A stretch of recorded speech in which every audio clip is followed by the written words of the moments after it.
તમારી માં આમ કરે, તમારી બેન આવી, તમારી ભાઈ આવી, તમારી બેન કાકી આવી. પરમેશ્વરની સામે આ બોલાય કે ન બોલાય? પરમેશ્વરને કેવા રૂપમાં રાખીએ છીએ? આપણે દુઃખી થવાનું કારણ શું? આપણે દુઃખી કેમ? પરિપૂર્ણ સંસારમાં ઊંધે માથા પડ્યા છે, કૂદકો માર્યો મારી બાપ દુઃખી થવા હાટું. સીતા પડી એટલે વાગે જ છે, સભાઈ વાગે. પાછા બોલે પતિ પરમેશ્વર કેટલા ભાગશાળી દેવી કે માતાઓને પતિ મળ્યો, જેની 9 મહિના પેટમાં રાખ્યો, જેની નવરાવ્યા ધવરાવ્યા, જેની ખવરાવ્યું પીવરાવ્યું, લાડ કરાવી અને પછી આપણને આપ્યો છે. 20 વર્ષનો જુવાન થાય તારી પતિ બન્યો હોય, એને પરમેશ્વર માનો છો કે નહીં? આપણે પોતાના અંતરને પૂછવાનું, કોઈને પૂછવાનું નહીં. કારણ ભૂલમાં જો મનાઈ ગયું છે ને તો આપણા બેડો પાર થઈ જાય. ભૂલમાં જો પતિ પરમેશ્વર મનાઈ ગયો તો ન બોલાય એની સામે, એને વડકું ન કરાય. આવો તો ભાવ હોય કે ન હોય? પણ પતિ એક નોકર હોય ને એવી ગતિમાં વેરી નાખ્યો છે. એ આપણો નોકર નથી, એ આપણો પરમાત્મા છે, આપણો શિરમાન છે, આપણો શિરો. એ જે આપણી શોભા છે. માતાઓના પતિ વ્યાહ જાય, નાકમાંથી કાઢી નાખે, કાનમાંથી કાઢી નાખે, ડોકમાંથી કાઢી નાખે. આપણો શણગાર નથી, આપણો શણગાર છે પતિ, આપણો પરમેશ્વર. પરમેશ્વર આપણો શણગાર, આપણી શોભા, આપણી સાહેબી. પતિને પ્રેમથી બોલાવવા, એકદમ અંતરની માલપા ઉજળો આવકાર થાય, માલપા એને એકદમ આનંદ થઈ જાય એટલે તમારે કોઈ દી જિંદગીમાં દુઃખનો સાયો નહીં આવે, દુઃખનો તડકો તમને લાગશે નહીં. પણ દુઃખી થાય શું કામ? એને હક લેવા નથી દીધું, આપણને હક લેવા નહીં દે. પાછા બોલે, મેં તો સાંભળેલું પતિ પરમેશ્વર કહેવાય. તો તમને પરમેશ્વર મળ્યો, અમારો શું થાય? પુરુષોનું શું થાય? એનો પરમેશ્વર મળ્યો નહીં ક્યાંય. મળ્યો છે, રાખે છે, ઘરની સાહેબી હોય આપણી. એટલે થોડોક વિવેકથી વિચાર કરી અને જેટલું બને એટલું તેની સામે ન બોલાય. કટુ વચન ન બોલીએ, કટુ વચન મત બોલીએ, લાગે બાણ સમાન. પ્રાણ છેદી નાખે આપણા. આદમી એક મરદ જેવો મરદ છે, એને જયારે મોડો શબ્દ બોલો ને ત્યારે એના પ્રાણ વિંધાઈ જાય છે. અમે પૂરવિયા પૂર્વ દેશના રે,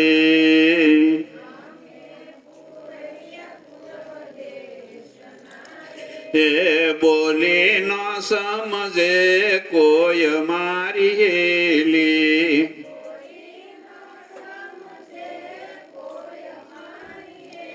લી બોલી હમારી જે સમજે રે,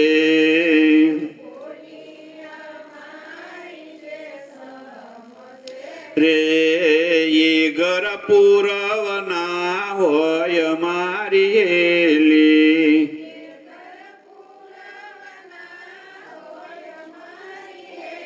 લી લખ્યા કાગળ સવાસ તારે,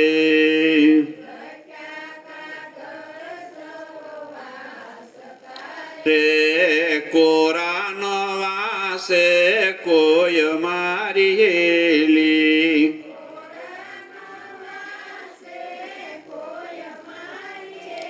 લી કોરા કાગળ જે વાસ તારે,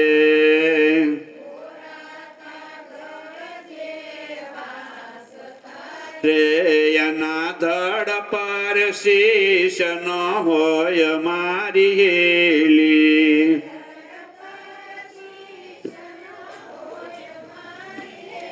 લી કાં તો તલ કોરા ભલા રે,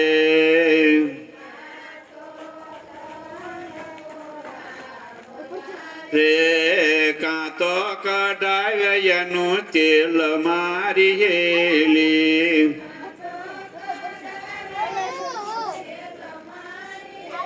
લિયધ કશરાજો ભયા રે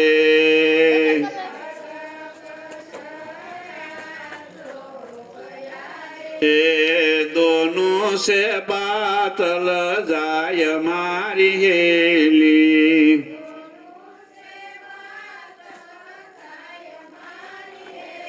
તલ ને કા તેલ કઢાવી લઈને તો સારું રહે ખોળ તેલ નોખું પડી જાય પછી સારું રહે પણ જો હાની કઢાવી લે બેજી પડી રહે તે ગંધાઈ જાય કાં તલ કોરા ભલા અને કાં કઢાવી લે તેલ અધકચરા બગડી જાય આપણે અધકચરા થઈ ગયા છે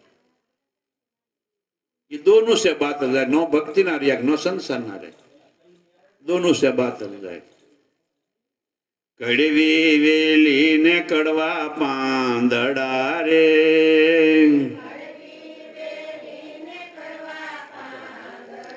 રે એના ફળ પણ કડવા હોય મારી હેલી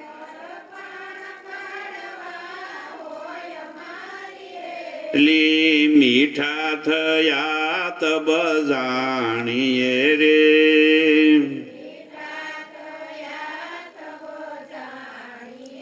એ વેલેથી વિખૂટા હોય મારી હેલી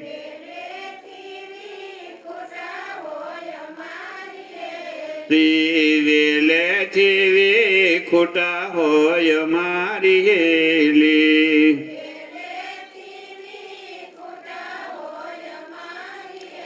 લી મીઠા થયા તો ક્યાં ભયા રે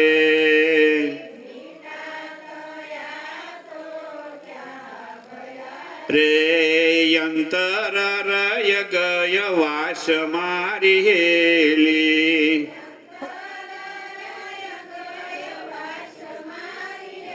લી બીજ મધ્યે અંકુર ભયા રે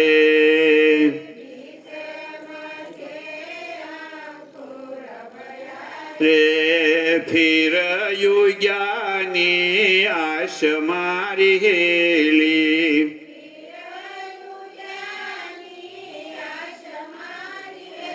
આ બીજે આવતા લેશું ન્યાય નડવા આવવાના હો એમ ના માનવું અત્યારે આપણામાં કામ કરો લોભ મોહ ભય દ્વેષ ઊંઘ હાર નિંદા કુચલી હું મારું તારું સુખ દુઃખ લાભ હાનિ જસ અબજસ માન બડાય ને ઈર્ષા આવું જશે ને એ અત્યારે જ નડે ને અત્યારે મરશું ને તો બધા આપણે હારી આવશે એવડે આ હથવારો ન છોડે ને એટલે હથવારો થઈ જાય એટલે બીજ મધ્ય અંકુર ભયા તો ફરીને ઉગવાની આવશે ફરી થવા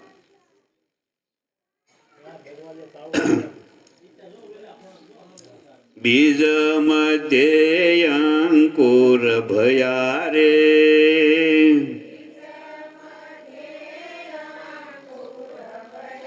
રે ફિર યુગ્યાની આશ મારી હેલી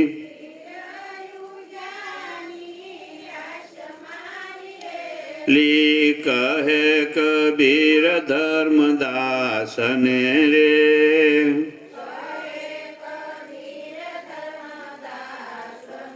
તે અમર વેલી ને યધર ફળી રે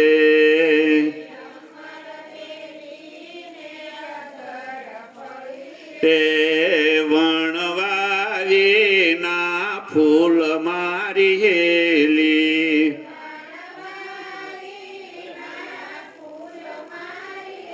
લી કહે કબીર ધર્મદાસને રે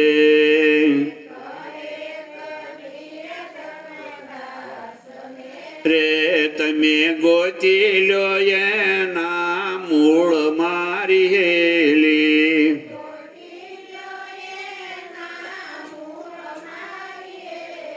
આપણી ઉત્પત્તિને આપણને સમજી ખબર છે એ બીજથી અંકુર થયું પણ એની માલપા સુરતા જે આવી ને એ વણવાવીનું ફૂલ છે એના મૂળિયા ન હોય મૂળ પકડ્યા તો ક્યાં હુઆ પરમાત્મા કેવો હોય પરમ તત્વ જે છે આપણામાં નિજી તત્વ જે છે એ આપણે માલપા પીડ્યું છે, ક્યાંય બહાર ક્યાંય ગોતવા પણ નથી, પણ એમાં ગોતવું નથી. કોણ ના પાડે? આપણો અહમ. આપણો અહમ આપણને કાંઈ કરવા દે એમ નથી, કારણ કે ભ્રમણા ઊભી થાય છે. ભ્રમણાના ભૂલાનાર ભવો ભટ્ટ ભટકે, ગુરુબિન તાળા કોણ કરે? દિલ દરિયામાં અખંડ દેવો, દેખ્યા વગરનું મારો મંડો લે. દિલ દરિયાની માલપા પરમાત્મા આપણે માલ પારે, પણ આપણને બાદની હંધી ખબર. પાછા ગાય આત્માને ઓળખ્યા વિના રે હે ભવના ફેરા નહીં તો મટે. ભ્રમણાને ભાંગ્યા વિના રે હે લખ 84 નહીં તો. ભ્રમણાને ભાંગ્યા લખ 84 નહીં મટે. આત્માને ઓળખ્યા હોય ના ભાવ આપણે બાર આટા મારીએ જઈએ ત્યાં આત્મા હોય. એક થોડુંક જ કરવાનું છે, જાદુ નથી કરવાનું, પણ કરવું નથી એવું નક્કી કરેલું છે. અંધું કરવું પણ આટલું જ કરવું. અંધું ભલે જ કરવું પડે, પણ આમાં આપણો અહમ ના પાડે છે. કોણ ના પાડે છે? આપણો અહમ. આપણે હંધી વાતનો અહમ જ છે. આપણું જુવાનીનું જોર હતું એનો અહમ, ઘરેણા હોય તો એનો અહમ, પૈસા હોય તો એનો અહમ, મકાન સારું થયું એનો અહમ. અહમ સિવાય બીજું કાંઈ ન મળે. આપણે અમે કાંઈક સહીએ, આ જગત કાંઈ નહીં હો. આપણે પાસે જગતનું કાંઈ લેવા દેવા નહીં. આપણે જ કાંઈક સહીએ. આપણે કાંઈક સહીએ. કાંઈક છે એટલે શું? કાગડા છે ને કોક જ બોલે, કોઈ સારું મીઠું ન બોલે. કોઈ મીઠું બોલે, પણ કાગડો કોઈ કોક સિવાય બીજું ન બોલે. એ કોક જ કરતા હોય. એમ આપણને એની સિવાય બીજું કઈ ફાવતું નથી. એટલે ધીરે ધીરે જીવન બનાવવાનું, ધીરે ધીરે જોવાનું, અને પતિ પરમેશ્વર છે ને એના થોડાક ભાવથી રાખતા શીખવાનું. થોડું, વધુ નહીં. એનો વાંક આવે તો કદાચ થોડે આંટી દેવાય નહીં, પણ વગર વાંકે નહીં એને હેરાન કરવો બિચારાને. એને રડવા જવાનો, ધંધો કરવાનો, પાછો ઘરે આવે એટલે આપણે ઉપાડો ચાલુ જ હોય. આપણો ઉપાડો ચાલુ હોય. ધંધા બોલે વહમું ન લાગે, પણ એ પોતાની પત્ની બોલે ને વહમું લાગે એને. અહીંયા તમારી માને અહીંયા આવ્યા પછી કોઈ દી હક ભાડ્યું નહીં. થતા હકનો દરિયો ક્યાં હતો? જ્યાં હોય ને રહેવું જોઈએ ને હકના દરિયામાં. એ આપણી મોટામાં મોટી ભૂલ છે. માતાઓને જ કહું છું, મોટામાં મોટી તમારી આ ભૂલ છે. પતિ પરમેશ્વર ન માન્યો એટલે આપણે દુઃખી થઈએ છીએ. આપણા દુઃખનું કારણ છે કાંઈ ન હોય. મોટા પ્રોગ્રામ હતા રાજવાડામાં, દરેક માતાઓ ભેગા થયા તો ઘરેણા લુગડા સરસ પહેરી પહેરી નંદા આવેલા. એક બાઈ ગરીબ આવીને બેઠેલી, એટલે એની સામું જોવે. એટલે એને પૂછ્યું કે ભાઈ તમે કેમ ઘરેણા પહેર્યા નથી? તો એ કઈ બોલી નહીં. બીજા એ પૂછ્યું કે કેમ ઘરેણા નથી પહેર્યા? મારી પાસે કે નથી કે એવું કાંઈ ન બોલાય. એ કે તમે આ ઘરેણું કહે તમે સામે જોવે છે ને? કે હા. આ ઘરેણું હોય ને સામે જોવે માણસ. પોતાનો પતિ એટલે રાજા ભાઈ ઉભા થઈ ગયા, પધારો. કે જોયું તમે? આ મારું ઘરેણું. આખું જગત નમ્યું ને મારા ઘરેણાને. તમારા ઘરેણાને કોઈ જોતું નથી. એ મારું ઘરેણું છે. આપણો પતિ આપણો પરમેશ્વર છે. એ આપણું ઘરેણું છે. એ આપણું શીલ છે, આપણો સંતોષ છે, આપણો વિવેક છે, અને આપણી વસ્તુ છે, અને આપણો પરમાત્મા છે. એની સિવાય બીજો કોઈ પરમાત્મા મળવાનો નથી જગત. બોલે સદગુરુ કબીર સાહેબ કી જય.